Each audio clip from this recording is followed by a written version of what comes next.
This is the NSPN Prep Update, a weekly look at scores, highlights, and stories from across the state. We go to the NSPN studios. Here's your host, Ryan Phelps. Hello and welcome to the NSPN Prep Update. I'm Ryan Phelps, coming to you from Hastings, the site of Hockey Day, Minnesota. Coming up on today's show, we'll find out what goes into preparing for such a big event here in the state of hockey. We'll learn more about a wrestling champ from Simley, plus our school snapshot takes us down the road to Goodhue. But first, we start off with some history on the hardwood. Crosby Ironton senior Tori Orline broke the state career scoring record Tuesday night, surpassing the mark set by Bram standout Rebecca Dahlman back in 2013. Dahlman finished her career with 5,060 points, becoming the first girls player in Minnesota history to reach 5,000. With Dahlman in attendance, Orline entered the home game against Mille Lacs needing 33 points to take over the top spot. The future Gopher reached the milestone in the first half, converting a layup while drawing a foul for her 33rd point of the night. Officials paused the game for a brief ceremony, and Dahlman presented Orline with a plaque honoring the achievement. Tori went on to score 57 points in the Rangers' win.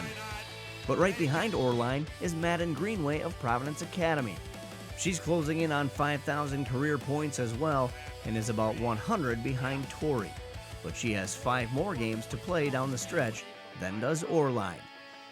Tori Orline's record-breaking bucket was one of many highlights captured this week right here on NSPN. Here are a few of our other favorites. Armstrong facing Coombs. Armstrong driving in, throws it up, and puts it in! Head of steam into the neutral zone. He gets to the offensive zone. Still has the puck. Marquardt moving in. Backhand fire. Scores! 6 seconds left and the Bears have tied it up. We are knotted up at one apiece at the tail end of regulation. Lions wins the faceoff right back out, and the rebound, they score! Lucy Pohl. Oh my goodness! A hammer from the point! Alexis Ulrich puts Breck up 3-2. To go on the power play, and it comes out to center, and the Pioneers try to break through the middle. Penalty is coming, so is the goaltender, and it's an open net for Whistler, who scores! John Whistler, and that is good fortune meeting good hard work. Back here at the site of Hockey Day, Minnesota in Hastings, joined by the co-chair Jeff Tafe. And thanks for having us. What a great scene it is here. Yeah, really appreciate everybody coming. Obviously, you can't pick the weather and how it's going to turn out, so it's been a little disappointing along those lines, but people are bundling up, coming out here and making the most of it, so we're excited to host this. I know so many things go into an event like this. Talk just a little bit, it's impossible to go back and give us everything that's happened, but just kind of some of the things along the way from getting the notification that you guys got this great event to, and here today where, we're getting ready, we got the Iowa Wild out here practicing, and we're getting ready for tomorrow's big day. Yeah. I just think it was one of those things where I think the Minnesota Wild used to announce it only a year in advance. Mm-hmm. I don't think that's possible. I think it's one of those things where 2 years is good runway. Mm-hmm. It seems like just yesterday we formed our committee and started getting the process going, but it snuck up in a hurry, and there's definitely a lot of fixes throughout the week. I think we're kind of lucky that we had 8 days of programming because we're still working on stuff today. So you can't control the wind, you can't control a lot of things, and we're finding that out, but we're just super excited as a community. I think the Hastings people have really helped us out a lot. As a Hastings native, former player here, the Gophers, and everything that you've done in hockey, just talk a little bit from a resident, just the pride of Hastings hockey and where you guys have come.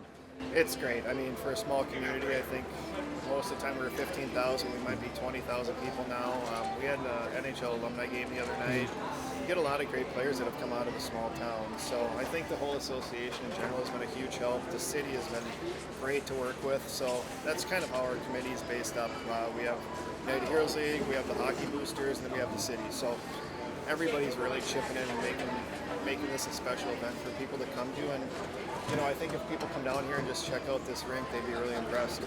Impossible, I know, to thank everybody and to name anybody, so I won't put you on the spot for that. But just talk about maybe numbers. Do you have an estimate as to how many people were involved in putting this together? I mean, I think our committee started with 17 to 25 at the beginning. Now there's subcommittees, there's everyone, and when you really get in crunch time, that's when you know you have a great community. We've had people out here from removing snow 3 weeks ago and we got dumped on to then it turned to mud puddles everywhere. So everybody's chipping in wherever they can in town here. So that's kind of the best thing I've seen about how this whole process has worked. So I'm super happy with that.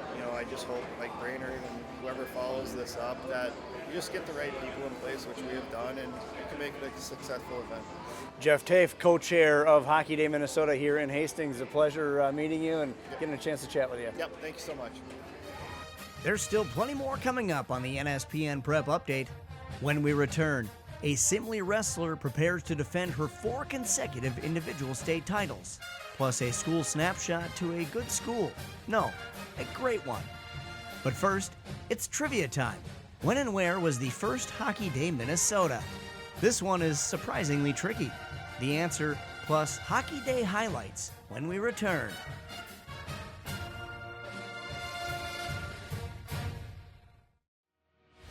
New journey. Division 3 straight to Division 1. New energy.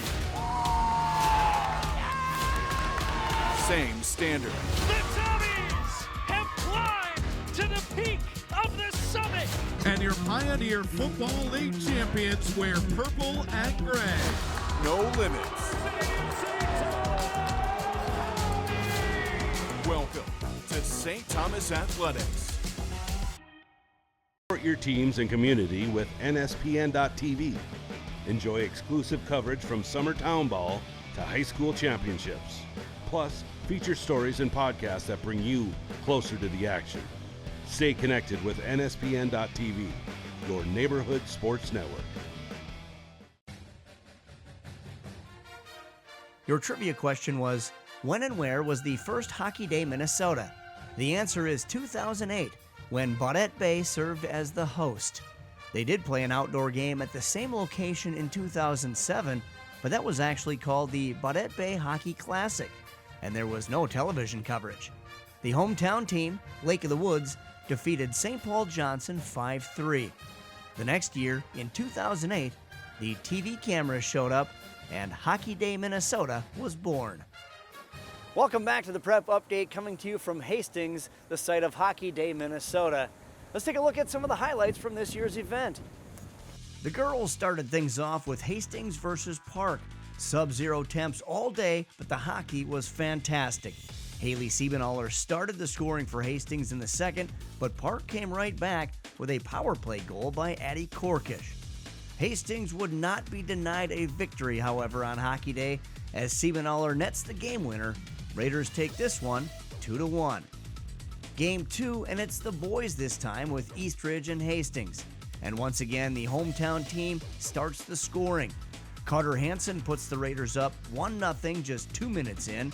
The Raptors respond with 3 straight. Luke Morris, Rex Walls, and Ivan Schmitz. It was 3-1 after 1, and that's your final. Eastridge gets the win outdoors while notching 43 shots on goal. The final game featured Rockridge versus St. Thomas Academy. This one was scoreless through 1, and then bang bang for the cadets in their special USA unis. Peter Murray and Brody Cashel scored just 20 seconds apart early in the second period. Maverick McKinnon adds another late. St. Thomas Academy wins 4-1 to put a wrap on a great day of outdoor hockey in Hastings on Saturday. Earlier in the week, more girls hockey with Grand Rapids Greenway versus Alexandria. Coming off a penalty kill, Alexandria's Maya Dutton goes behind the net to get the perfect setup for Jersey Severson to put this one out of reach. The Cardinals win 4-1. Alexandria heading toward the end of the regular season with a 15-5 record. Boys hockey, Breck versus St. Paul Academy. Breck's Eric Larson took a licking but kept on skating, getting the deke on SPA's Brady Glenn, then scores short side Breck easily skates to a 10-1 win. Larson finishes the night with a goal and 4 assists. Blaine versus Champlin Park, another high-scoring game at Shields Rink in Hastings. Just out of view, Cooper Byer deflects the high pass to Sam Pooter, then redirects the Pooter shot to net the game winner. Blaine prevails 9-5 to win their 4th game in their last 5 contests. Last week we highlighted state debate and the remarkable students and coaches that contribute to such a great annual event. Today, an update on an award-winning instructor. Zach has been named the Section 5 winner for the NFHS. Zach, congratulations. Thank you, Amy. Thank you. Zach Prax, an Eastview graduate, now teacher and coach for the past 2 decades, was recognized recently with the NFHS Outstanding Speech and Debate Educator of the Year Award for Minnesota. The annual award honors contributions and service to education-based activities in speech and debate. This week, he received the next highest honor, the Section 5 winner, which covers Minnesota, North and South Dakota, Nebraska, Kansas, and Missouri. He's now eligible to win the national award, which will be announced and presented next winter. So I'm really, really proud to coach where I went.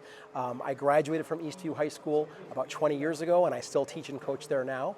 I was exposed to so many great teachers and coaches who were so good at just believing in kids and making them bring their best every single day. And being able to be in that kind of a community with many teachers that I still now get to work with today was really an awe-inspiring experience. And I hope that I get to continue on that legacy for my students. There's still one more segment to go on the Prep Update. When we return, we will visit with Simley's AD and wrestling coach, Will Short, and a 4-time champion, Charlie Raymond. There's a new destination for all things Minnesota high school sports. It's called Strib Varsity. It's from the Minnesota Star Tribune, so you know it's trusted. With a deep bench to cover all of Minnesota.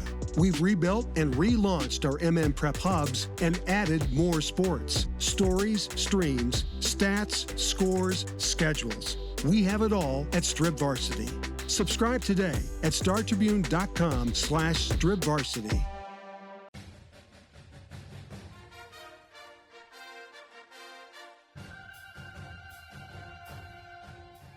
Charlie Raymond of Simley had the honor of wrestling in the first ever individual girls state wrestling championship match as a 7th grader in 2022. She's won it every year since. Justin Barrientos has more. Simley High School has a long history in the sport of wrestling. Jim Short started the program back in 1970, and his son Will Short was a 2-time individual state champion while he was a student here. Will is now the athletic director and the head wrestling coach, and he's coaching Charlie Raymond, already a 4-time state champion in girls wrestling and arguably one of the best wrestlers in Minnesota state history. Raymond recently picked up her 100th career win, another milestone in an already impressive career. I was so close last year. I ended with like 97 wins, and I was like, oh my. But I started the season off with a little bit of some health issues, but found a way to battle back, and it was just amazing to get my 100th win. Winning your 4th state championship as a sophomore implies that you started wrestling at a young age, which is certainly the case for Charlie Raymond. One day my dad took me to a tournament just to watch my brothers, and I had this little pink and purple singlet that I brought with just because I always brought a bag ready. And I went to the bathroom when my dad was not watching me, and I put my singlet on, and then he entered me into the tournament, and that's where it all started. Minnesota didn't have a state-sanctioned girls wrestling tournament until 2022, which meant if Charlie wanted to wrestle, she would have to start wrestling against boys. Up until, I would say, my 7th grade year of wrestling, I grew up wrestling boys. That's pretty much all I knew. As soon as I saw Charlie compete with our boys, I knew that we had something special, and that we were going to have a girl that was going to be able to do some really high-level stuff. And that high-level stuff started in 2022 when Raymond won the first girls' individual championship at the state wrestling meet. Well, the number one thing that impresses me about Charlie is her work ethic. I mean, it's as tough and committed a work ethic as I've seen in wrestlers, boys or girls. I think she's done a great job of just managing the pressure that she's under every week, and everybody's kind of out to get her, and I would be too if I was chasing Charlie. I'm just proud of how committed she stays and how much she's committed to the process of being the best that she can be. Charlie also plays softball, even if there isn't a lot of time for that. I really like softball, but it's always nice to, like, I'm wrestling for a little bit, and then I have about 2 months for softball, and then right back to wrestling. And softball and freestyle wrestling don't really go well together. But I told Charlie and the family that we've got to get her out to Fargo and get her to that national championship so she can start to be seen and start to really compete at the freestyle what women are doing at the college level. She hasn't committed to a college yet, but based on her work ethic, past accomplishments, and family dynamic, that challenge shouldn't really be a challenge. When we were younger in our basement, we'd always have wrestling matches, and it's always competitive no matter what you're doing, even if it's who can wash a dish faster. No matter what, it's competitive. So it was, growing up, it was always so fun. We'd mess around in the basement, wrestling each other, just whether we're playing games or anything. So there's always that edge of, like, I want to be better than you. And as the youngest, it was like, I'm going to be better than you. So about the chance to be one of 2 wrestlers ever to win 6 state titles in Minnesota, is she concerned about keeping the streak going? Nope. Just go out there and have fun. It's the main thing. At Simley High School in Inver Grove Heights, Justin Barrientos, NSPN.TV. Some wrestling highlights: Orono versus Benilde St. Margaret's. In the 160-pound weight class, Orono junior Daniel Bremer did some quick work to get the fall as Orono defeats Benilde St. Margaret's 60-15. Orono would also get a win over Edison 66-12 in the triangular. St. Charles versus Lake City. Congratulations to Lake City junior Adrian Lopez Ramirez, who earned his 100th varsity win in his match against Brian Casper of St. Charles. The Saints would win the duel 34-32 in a close one, but the Tigers would get a win later in the triangular, defeating Byron 41-22, with Lopez Ramirez getting another win. Boys basketball, Minneapolis North versus Holy Family. Early in the second half, Holy Family inbounding, and Drew Coleman with the assist to Gino Ward for a quick three-pointer, and the Fire fend off the Polars 89-78 for their 4th straight win of the season after dropping 3 in a row. Waseca versus Glencoe Silver Lake. Panthers hold a 7-point lead as Lincoln Bussey does some work getting the attention of the defense before spotting Ethan Sanju in the corner, who knocks down the triple for a 10-point lead. GSL wins 94-87. They're now 12-5 on the year. Girls basketball, Waconia versus Benilde St. Margaret's. Presley Watkins would get stopped at the block on a drive and passes to Olivia Bell, who makes a nice fake and hits the turnaround, as BSM would go on to win 82-68 for their 11th win of the year.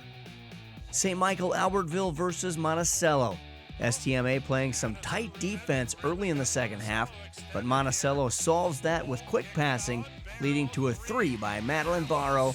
The Magic win 72-63, their 10th straight win and 16th of the season.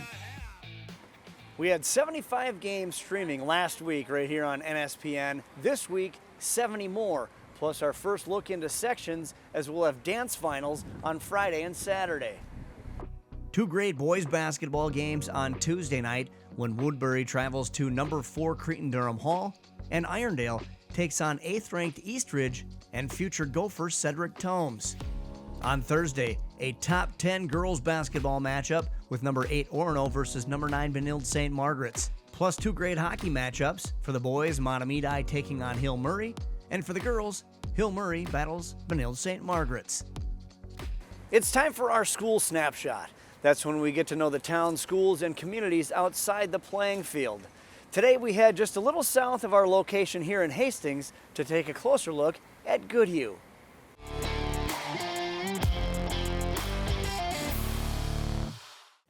Goodhue High School, located about 50 miles southeast of the Twin Cities, halfway to Rochester, where many of the residents work. Healthcare is big, so is farming. It's a rural community that cares, and that shows in the school. Principal Michelle Rader. One wonderful thing about being a K-12 building, it's pretty cool to know and see firsthand high school kids they know that they're modeling behavior for younger students.